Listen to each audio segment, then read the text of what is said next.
really love you. Oo, yung first question ko, Lovie. Kasi morena ka, pero alam naman natin, kapag i-display ka ng katawan mo sa social media, walang mga chismis.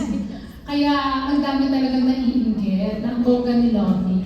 So, how do you keep your skin flawless despite having a morena color? Well, I think yun nga yung importante is self-care. Self-care is important. Ako kahit puyat ako, or maaga ako kailangan pumunta sa work, talagang hindi ko pababayaan yung skin ko. Kaya, like what I was saying, especially before I got married, before the wedding day, ang dami-dami ko, ang dami-dami kong rituals na kailangan ko gawin. And I think that's what's important, diba? Aside from the food that we eat, it's also what we put on our skin. So, I would like to say a holistic approach. Important din sa akin mag-workout, because nakaka-detox din siya ng skin when you sweat. And also, of course, what you put sa body mo and what you eat. So, talagang, it's a whole routine on a daily basis. Pero hindi ko sinasabi na hindi ako nagkakaroon ako ng moments where I eat a lot of junk food and everything. Pero babawi din ako. And of course, may moments that I miss out, pero babawi pa din ako. Yes. Okay, pero can you share with us your rituals? Kasi sabi mo, may mga ritual ka talaga, di ba? Yes, yes. At saka vain ka ba talaga? Kahit nung, younger years? No! Wala, hindi ako marunong I didn't know how to take care of myself when I was younger. I mean, they would know. My team would know.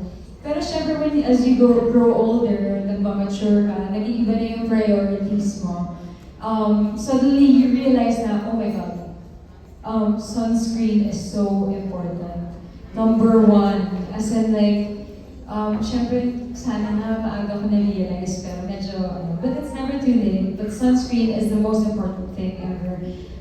Kasi nga, hindi natin alam how harmful it can be for us. May certain time pa nga yun, di ba, Ms. Gracie, na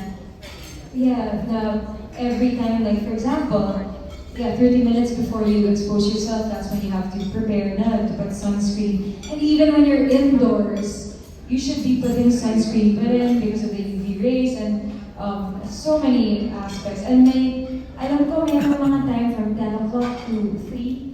Yun yung mga critical times.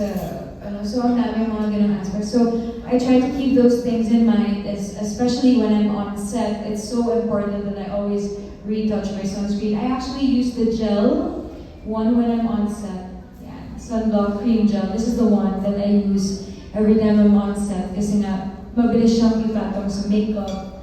And you can just it's very hydrating, so that's what I use. And when I have shoots, I also have a secret. Share ko na nga. Ito yan.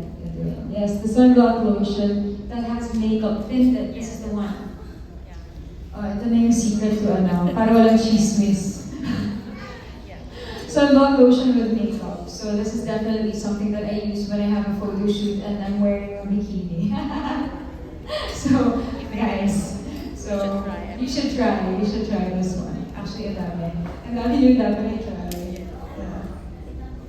So, Lovie, anong pinaka-favorite mo sa lahat ng yan? Na hindi mo pag yan ang ginamit mo, parang talagang napaka-attractive mo sa iyong husband. Oh my God. It's so hard to say kasi, okay, siguro ito yung kasi I use everyday talaga. I use the Kojic soap talaga. On a daily basis. This is the one, yes. Kojic. This is the one that I use on a daily basis when I shower. So parang sometimes kasi, let's be honest, pag nagmamadali, I miss out on a few things, on a few steps, but then, if there's one thing that's for sure, I shower every day. so this is definitely something that hindi ko miss. Yeah. Yes, this is my favorite. But of course, ang dami din kasi na set yung Jocelyn, acne set, this is what I needed at some point when I was breaking out. Super helped me a lot. Teka, last na lang, Julie. Ito na lang. Kasi since renewal ng contract ko, kasama ba ang Lovie sa contract na bawal ka pang magbuntis? Or hindi naman? Sabi ko, I don't know, kasama ba?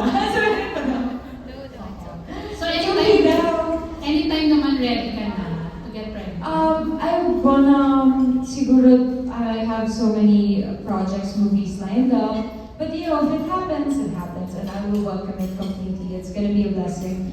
But right now, talaga I'm still enjoying this part of life, working, and of course, I want to spend more time with my husband since we're always apart. So, lilipad muna siya dito, and so we'll enjoy first and work and see how things go. Okay, congratulations, Thank love you.